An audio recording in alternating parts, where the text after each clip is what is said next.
Bienvenue dans l'entretien santé Doctissimo. Alors Doctissimo, c'est le site historique leader dans le domaine de la santé avec de l'actualité santé bien sûr, des conseils pratiques, un comité d'experts médicaux, des journalistes santé et puis une approche globale de la santé, de la prévention jusqu'au curatif avec aussi des médecines complémentaires. Et nous avons voulu aller plus loin avec ces entretiens santé Doctissimo, plus loin pour recueillir la vision de décideurs dans le domaine de la santé, d'entrepreneurs ou d'acteurs divers. Et aujourd'hui, nous avons le plaisir de recevoir Christelle Zouhari, qui est directrice marketing de Technipharma. Bonjour Christelle. Bonjour, je vous remercie de m'accueillir. Merci de venir à cet entretien santé. Est-ce que vous pouvez vous présenter en quelques mots et nous présenter le laboratoire? Oui, bien sûr. Donc, je suis Christelle Zouhari, je suis effectivement directrice des laboratoires Technipharma depuis 5 ans maintenant pour la partie France et internationale. Et Technipharma, c'est un laboratoire familial. On en est à la 3e génération. On existe depuis un peu plus de 70 ans maintenant, avec un spectre assez large en fait au niveau de nos aires thérapeutiques, puisque on couvre les domaines de l'oncologie avec l'hématologie sur les pathologies de leucémie lymphoïde chronique, qui du coup sont prescrits à l'hôpital par les hématologues. Des pathologies lourdes. Lourdes, tout à fait. Jusqu'au, j'allais dire de l'autre côté, jusqu'aux compléments alimentaires ou des choses qui sont hors prescription, bien sûr, mais de l'ordre plutôt de la santé, du bien-être ou de la prévention. Tout à fait. Une partie de gastro-entérologie remboursée et non remboursée, avec des traitements de constipation, des traitements associés au confort digestif sur le syndrome de l'intestin irritable, avec effectivement du complément alimentaire, et une partie ORL avec 2 marques pour la respiration au sens large. Alors on y reviendra, et on y reviendra notamment dans votre rôle dans le système de santé, mais j'aimerais avoir un peu votre diagnostic. On est dans une émission un peu médicale ou un peu de santé, votre diagnostic sur le système de santé. Souvent on dit que le système de santé va mal, les déserts médicaux, l'accès aux soins est difficile pour les patients et pour les patientes, les urgences sont fermées. Quel est votre diagnostic en tant qu'industriel de la santé? Alors certes, c'est un système perfectible. J'ai pas forcément envie aujourd'hui d'aller sur ce côté négatif en fait de l'ensemble.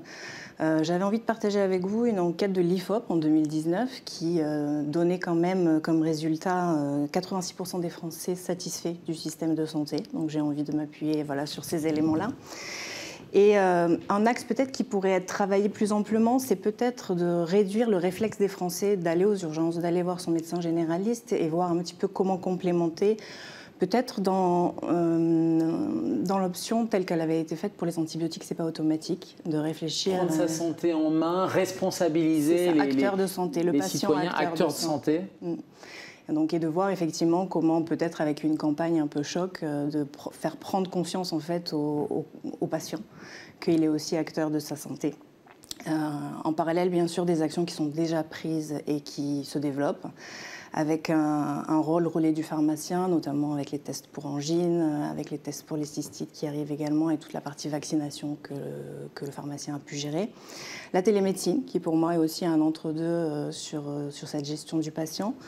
Et puis l'accompagnement des mutuelles et bien sûr les labos sur la communication e-santé, puisque seulement 35% déclarent consulter des sites de santé pour les patients. Donc je pense qu'on a une progression et une marge de manœuvre là-dessus. Pourtant, on est bien placé ici sur l'entretien santé Doctissimo. Doctissimo, c'est 10 millions de visiteurs chaque mois qui consultent justement un site santé. Alors, c'est un des maillons dans la chaîne de soins. L'autre maillon, c'est l'industrie pharmaceutique que vous représentez. Comment vous pouvez justement jouer un rôle dans l'amélioration de ce système de santé? C'est du côté de l'automédication, de la responsabilisation des patients? On est dans les traitements ou vraiment dans l'accompagnement? Dans les deux, dans l'accompagnement, dans les traitements. Ce que vous faites au quotidien, c'est-à-dire votre laboratoire accompagne aussi bien sur de l'automédication que sur améliorer l'observance, j'imagine, sur des médicaments qui sont sur ordonnance. Tout à fait. Donc effectivement, pour nous, c'est vraiment un rôle, une mission intrinsèque d'accompagner et de jouer notre rôle sur la partie traitement, tant en amont sur la partie de recherche et développement.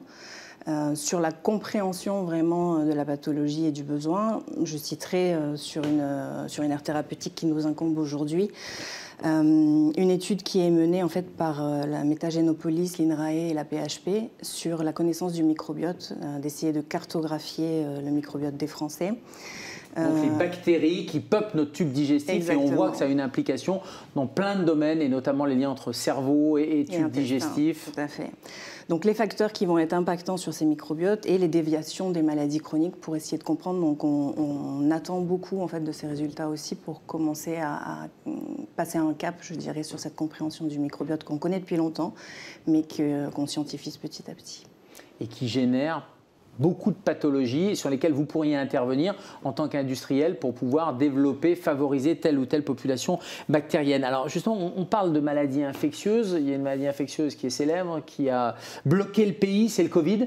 Qu'est-ce que ça a changé le Covid? Il y a un avant, il y a un après. L'image de l'industrie pharmaceutique est pas forcément bonne auprès du grand public et des médias. Est-ce que le Covid a changé quelque chose? Alors pareil, quelques chiffres à partager avec vous aussi. Donc une étude Ipsos en 2021. Donc les personnes interrogées étaient les professionnels de santé, le grand public, les salariés également de l'industrie pharmaceutique. Donc pour 90% de l'ensemble, l'utilité du secteur n'est plus à prouver. Et le point intéressant, c'était la confiance à l'égard de l'industrie qui s'est consolidée puisque entre 2021 et 2019, plus 10 points de la part du grand public. Donc je pense que ça a quand même joué un jeu et un impact positif pour l'industrie de la santé, même si la marge de progression est encore là pour la suite. Mais je crois qu'effectivement, l'entretien qu'on mène aujourd'hui va participer également à ça. Alors, on a beaucoup, et on parle beaucoup de prévention en ce moment, justement, après le Covid aussi, parce qu'on a vu le défaut structurel du système de santé, mais on a vu aussi peut-être le défaut de prévention dans l'état de santé des Français. En tout cas, c'est une priorité nationale, le ministère de la Santé et de la Prévention. Quelle est votre vision et votre engagement en matière de prévention? Vous faites, et dans vos aires thérapeutiques, du curatif, mais vous faites aussi beaucoup de préventif. Bien sûr. Donc effectivement, cette notion de prévention, 62% des personnes qui ont mis en place un acte de prévention considèrent qu'ils ont une amélioration de leur santé. Donc il y a une vraie résonance chez le patient également. Les Français attendent des informations du ministère, des assurances maladie, la sécurité sociale, etc. Mais effectivement, au-delà en fait, des actions qui vont être menées dans le projet de loi de financement avec les vaccinations du papillomavirus, avec le bilan bucco-dentaire, etc., pour Technipharma, en fait, une de nos missions, c'est vraiment de comprendre et agir pour une meilleure santé et qualité de vie. Donc dans ces axes de prévention, on va plus être sur de la prévention secondaire et tertiaire, avec un axe de prévention qui est fait aussi en fonction de nos cibles, comme vous le disiez. Donc sur la constipation, on travaille plutôt en synergie avec les sociétés savantes. En amont, de gastro-entérologie, de gastro-proctologie, notamment la SNFCP, pour la mise en place de recommandations en fait, de bonnes pratiques et tout ce qui est règles hygiéno-diététiques auprès des professionnels de santé. En revanche, sur d'autres produits, notamment notre complément alimentaire Transilium, qui est un produit à la fois prébiotique et probiotique pour agir sur les manifestations digestives, donc tout ce qui est ballonnement, constipation, diarrhée. Là-dessus, on travaille directement avec les associations de patients, notamment l'APSI, et directement aussi sur Instagram avec les patientes, où là, on a un forum puisqu'on est sur une maladie assez taiseuse, un peu honteuse, qui n'est parfois pas catégorisée. Donc ces femmes-là ont des manifestations digestives, mais ne le raccrochent pas forcément à une maladie en tant que telle. Donc toute la prise en charge et les traitements possibles sont encore assez flous. Cette maladie, c'est quoi? C'est le syndrome de l'intestin irritable, la colopathie. Donc pour vous, la prévention aussi, ça passe par plus de communication, plus d'information. Vous avez employé le mot tabou. Vous pensez qu'il y a encore on a beaucoup popularisé un certain nombre de pathologies. Vous pensez encore qu'il y a des tabous?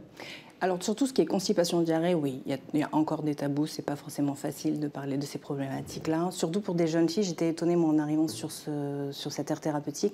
On est sur des jeunes filles de 20-25 ans qui souffrent et qui, du coup, n'osent pas forcément parler et n'ont pas forcément le réflexe d'aller voir le médecin. Elles gèrent leur pathologie comme elles peuvent, en fait. Et on est vraiment sur de la prévention, parce que la définition de l'OMS, la santé, c'est un état de bien-être global. Donc là, on n'est pas sur une pathologie qui est une pathologie avec un pronostic vital engagé, mais on est sur une pathologie qui ampute la qualité de vie et qui altère le bien-être. Complètement, c'est des personnes en fait qui sont dans une errance médicale, qui ont de l'absentéisme, qui se désociabilisent également, puisque c'est des personnes qui nous disent je ne vais plus au restaurant parce que je ne sais pas ce que je dois manger parce que je risque de finir aux toilettes, je ne vais pas avec des amis, etc., etc. Donc je trouve ça triste pour des jeunes qui rentrent dans leur vie de jeune femme. On voit bien qu'on est dans le cœur de votre métier finalement là, avec la prévention. Quels sont les grands défis pour l'industrie pharmaceutique, les grands défis qui s'ouvrent devant vous et comment votre laboratoire les aborde-t-il ? Alors je le catégoriserai un peu de résilience organisationnelle, dans le sens où post-Covid, avec la volatilité macroéconomique, l'inflation, le géopolitique, le climatique, beaucoup d'enjeux. Donc juste quelques exemples en fait pour Technipharma et de la façon dont on les gère. Donc sur notre cœur de métier, notamment pour l'oncologie, qui est que le produit soit disponible pour les patients, on a eu besoin en fait de relocaliser en France notre... Oui, parce que là, pas question qu'il y ait de rupture ou qu'il y ait de délai, c'est des pathologies graves et qu'initier un traitement qui est vital. Voilà, donc une relocalisation française qu'on est en train de mener avec du coup toutes les variations au niveau des dossiers d'AMM qui concomitant et les augmentations de prix également pour pérenniser l'ensemble de ce médicament pour la population concernée. Et sur, on en a un petit peu parlé avec Instagram, sur la communication, parce que là aussi c'est un enjeu, c'est parfois un défi. On a vu qu'il y avait des tabous, qu'il fallait les lever. Vous utilisez les réseaux sociaux, c'est devenu une partie intégrante de votre stratégie de communication? Oui, tout à fait. Intégrante et en même temps, on va dire adaptée à la réglementation entre nos produits prescrits et remboursés, nos produits de compléments alimentaires. C'est compliqué de communiquer en France autour de la santé? Alors, je dirais que ça demande une créativité. Il faut prendre le cadre de ce qu'on a le droit de dire et pas dire, et puis ensuite naviguer au milieu de tout ça. Après, c'est un exercice moi, que je trouve intéressant intellectuellement. Donc, je dirais non, on y arrive quand même. Donc, ils sont du coup travaillés en fonction de la réglementation et en fonction des cibles. Donc tout ce qui est médicaments remboursés, on est directement en business to business avec nos professionnels de santé, donc soit via les congrès, les symposiums et via les plateformes digitales de ces organismes. Pour tout ce qui est produits OTC ou compléments alimentaires, on a notre partenaire, le pharmacien. Et puis pour vraiment parler aux patients, on peut aller directement sur Instagram, Facebook, avec des stratégies posées. Et plus sur l'environnement ou sur des symptômes ou une pathologie, mais pas parler de produits pour des raisons réglementaires. Le mot de la fin? Oui. Alors, quel serait-il? Je m'appuierai sur une citation de Socrate. Voilà. Allons-y. Pas petit homme. Connais-toi toi-même, ça rejoint en fait ce qu'on se disait tout à l'heure sur le patient comme acteur de santé. J'ai pour habitude souvent de partager le fait que quand la maladie arrive, c'est que le mal a dit, il nous dit quelque chose et qu'il est important à la fois qu'on ait un recul sur soi pour participer en fait à la guérison. À l'échelle de la science, c'est aussi le cas. La connaissance en fait de nos singularités, on les conjugue au pluriel tous les jours pour arriver à soigner. Et au centre de tout ça, pour moi, la bienveillance dans nos recherches, dans nos actes, dans nos communications, pour conclure, une bienveillance qui nous mène vers la voie de la bienvivance. Merci. Merci à vous. À bientôt.